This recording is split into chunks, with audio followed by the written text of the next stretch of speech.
Imagine finding out that the world's most powerful people kept a pedophile's secrets locked away for decades, then watching Congress, the same people who can't agree on pizza toppings, unite to rip those secrets wide open. That's the Epstein files, where America's about to dump 100,000 pages of nightmare fuel because we finally got tired of rich people getting away with literal murder. Let's explain this like you're five, because that's what it takes to get an invite to Epstein Island. Picture this.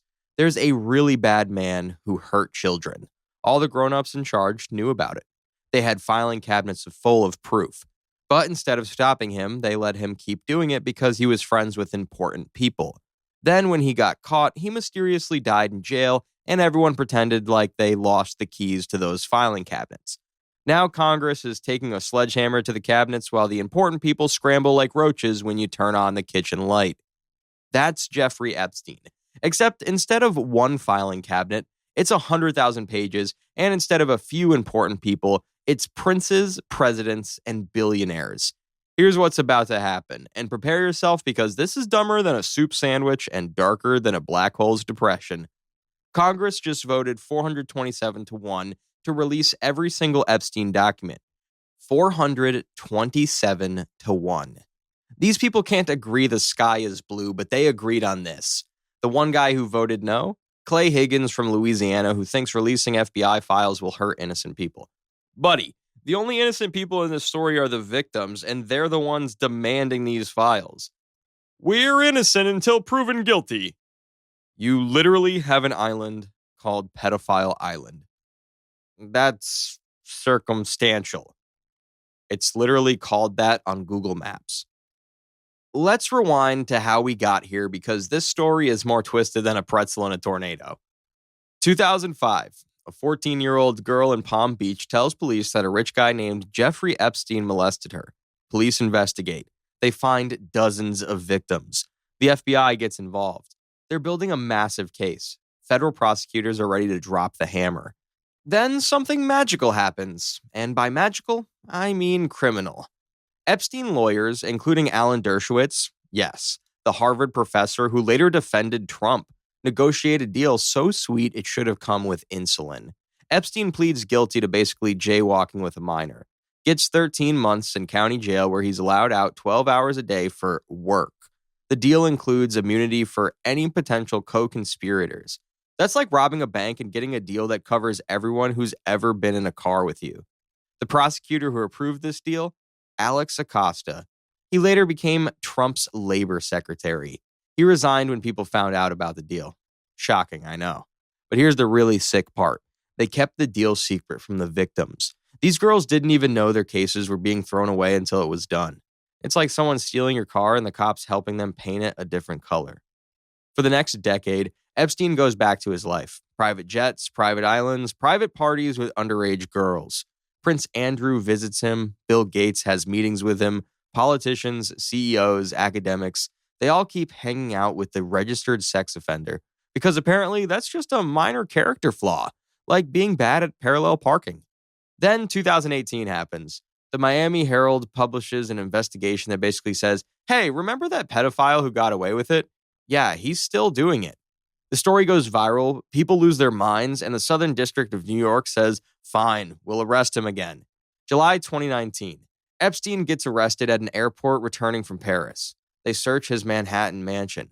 They find hundreds of photos of young girls, DVDs labeled Young Name Plus Name, a fake Saudi passport, cash, diamonds, lots of diamonds, almost like he was ready to flee at any moment. Wonder why.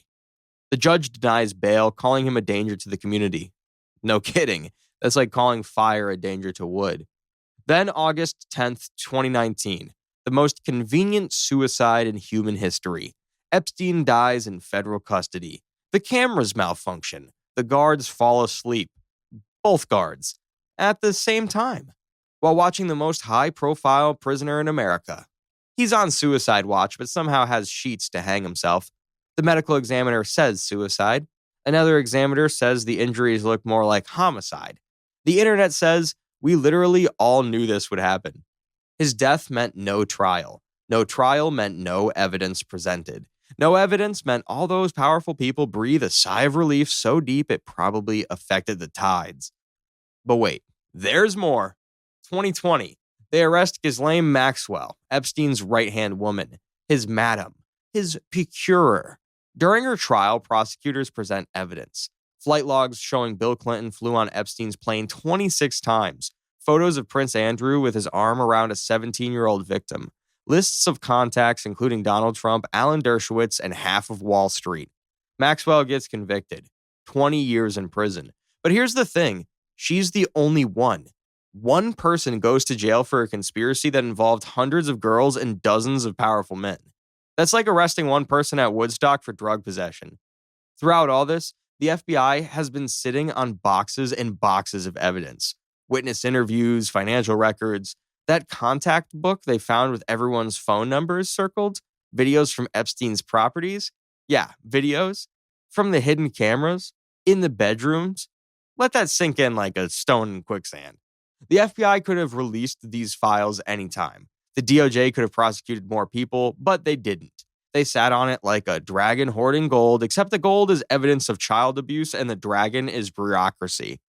Fast forward to 2024, Trump's running for president again. Someone asks him on Fox News, "Will you release the Epstein files?" He says yes, on camera, on record. It's a campaign promise. He wins. January 2025, Trump's back in office. He appoints Pam Bondi as Attorney General. She goes on Fox News and says, "The client list is sitting on my desk right now." The entire internet collectively loses its mind. Client list? There's a client list with names of clients? Who were clients of what exactly? February 2025, Bondi releases the first phase of documents. It's garbage. Flight logs we've already seen, a contact book that's been online for years, nothing new, nothing explosive. It's like promising someone a Ferrari and giving them a Hot Wheels car. But then she mentions something interesting. She asked the FBI for all Epstein files. They give her 200 pages. Then she found out they were hiding thousands more. The FBI was literally hiding evidence from the Attorney General. That's like your kid hiding report cards from you while you're holding their backpack. July 2025, Bondi does a complete 180. She announces there's no client list. No more files will be released. Case closed. Move along, nothing to see here. The same woman who said the list was on her desk now says it doesn't exist. That's not a red flag. That's a red flag factory having a clearance sale. People are furious. Trump supporters are furious. Democrats are furious. Everyone's furious. Victims are furious. It's like Bondi united America in anger, which honestly might be her greatest achievement. Then someone leaks that Trump's name appears in the files. Not necessarily doing anything criminal, but he's mentioned. He knew Epstein. They partied together in the 90s. There's video of them checking out women at Mar-a-Lago. Trump allegedly banned Epstein from his properties after Epstein hit on someone's daughter, but still, his name's in there. Suddenly, Trump's calling the whole thing a hoax. The man who promised to release everything is now saying there's nothing to release. It's like promising to show someone your car, then claiming cars don't exist while standing in a parking lot. Congress has had enough. Republicans and Democrats who agree on literally nothing start working together. Thomas Massie, a Republican from Kentucky, files a discharge petition to force a vote on releasing the files. He needs 218 signatures. Democrats all sign. Then some Republicans break ranks. Marjorie Taylor Greene signs it, tweeting, "If something happens to me, find out who did it." That's not ominous at all. The House Speaker tries to stop it. He delays swearing in new members. He claims they're already releasing files through committees. He does everything except chain himself to the Capitol doors, but it doesn't work. They get 218 signatures.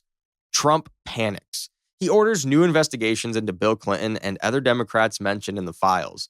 It's transparent as glass. He's trying to create active investigations so he can claim the files can't be released. It's like starting a fire in your house so the cops can't search it. But it's too late. The momentum is unstoppable. The House votes 427-1 to release everything. The Senate passes it unanimously. Unanimously. These people haven't unanimously agreed on anything since declaring war on Japan. The bill is beautiful in its simplicity. Release everything. No redactions except for victim names and actual classified intelligence. No protecting government officials, public figures, or foreign dignitaries from embarrassment. That last part is key. It means Prince Andrew's name stays in. Clinton's name stays in. Trump's name stays in. Everyone's name stays in. The DOJ has 30 days to release everything. 100,000 pages. FBI interviews, financial records, flight logs, that contact book with everyone's names, communications, evidence from the raids, everything about how Epstein died, everything about who helped him, everything about who knew and did nothing. It's going to be like WikiLeaks and the Panama Papers had a baby, and that baby was raised by TMZ. Some of these people are already sweating. JP Morgan paid $290 million to settle claims they ignored Epstein's suspicious transactions. They handled over $1 billion for him. $1 billion. With a B. You don't handle $1 billion for someone without asking questions, unless the answer to those questions is something you don't want to know. Prince Andrew already lost his royal titles, his duties, everything except his actual princehood, because apparently you can't take that away even if you're buddies with a pedophile. He settled with Virginia Giuffre for millions. He says he never met her. There's a photo of them together. He says it's fake. The FBI says it's real. This December, we'll see what else the FBI has on him. Clinton flew on Epstein's plane 26 times. He says it was for charity work. The flight logs show trips to Epstein's island. What charity work happens on Pedophile Island? A fundraiser for traumatized children because that's who ends up there? Trump knew Epstein for decades. There are photos, videos, quotes about how Epstein likes women on the younger side. Trump says they had a falling out. The files will show exactly when, why, and what happened before that falling out. Alan Dershowitz, the lawyer who got Epstein his sweetheart deal, who flew on the planes, who visited the island, who's been accused by victims, he's about to have every FBI note about him dumped online. Hope his reputation was worth it. But here's the really dark part. The files won't just show who participated, they'll show who knew and did nothing, which prosecutors looked the other way, which judges gave lenient sentences, which cops didn't investigate, which politicians got donations and suddenly lost interest. It's not just a pedophile ring, it's an entire system that protected a pedophile ring. The victims have been waiting 20 years for this. 20 years of being called liars, gold diggers, attention seekers. 20 years of watching their abuser fly around in private jets while they went to therapy. 20 years of seeing his friends become presidents and princes while they struggled to sleep at night. Now they get to watch those same people explain why their names are in the files, why they flew on the planes, why they visited the island, why they took his money, why they looked the other way. Some people won't be alive to see justice. Some victims committed suicide. Epstein's dead, whether by his own hand or someone else's. Ghislaine is in prison, but she's just one person. The rest are about to face the court of public opinion, and that court doesn't have reasonable doubt. December 19th, 2025. Mark your calendars. That's when the files drop. That's when we find out how deep this goes. That's when every conspiracy theory either gets proven or disproven. That's when a lot of powerful people suddenly have urgent business overseas. The Epstein files explained like you're five. Bad people did bad things to children. Rich people helped them. Everyone in charge knew about it. They hid the proof.